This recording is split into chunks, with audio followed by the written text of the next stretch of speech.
আচ্ছা ডায়লগের পরে আমি যদি একটু যাই আমার সাথে নাচবে? শিওর তো?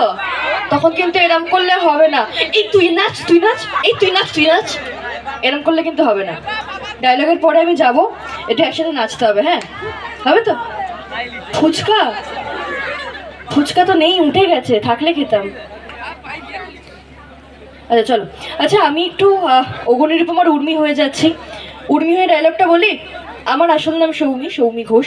তো উর্মি হয়ে ডায়লগটা বলার পরে আমি তোমাদের জিজ্ঞাসা করবো তোমাদের কাকে বেশি ভালো লাগছে। মানে তোমরা ধরো টিভির পর্দাতে উর্মিকে দেখেছো, আর এখনও আমি আবার সৌমি থেকে উর্মি হয়ে যাব। তো উর্মিকে ভালো লাগছে নাকি ধরো সৌমি এসেছে, সৌমি বকবক করছে, গান শোনাচ্ছে, নাচ করছে, সৌমিকে বেশি ভালো লাগছে? এটা ডায়লগের পরে আমি জিজ্ঞাসা করবো, একটু উত্তর দিতে হবে, ঠিক আছে? একটু মাথা নেড়ে হ্যাঁ বলে উদ্ধার করো।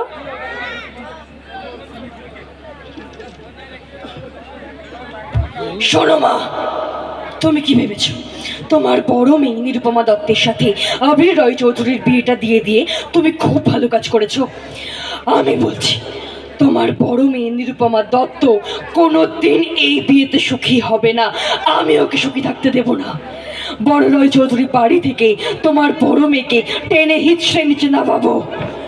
আবিরকে বিয়ে করব আমি, এই Urmimala Dutta.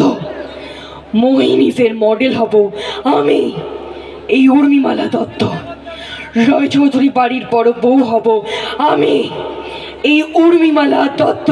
And it's my challenge মা। Thank you. কাকে বেশি ভালো লাগে, সৌমিকে না উর্মিকে?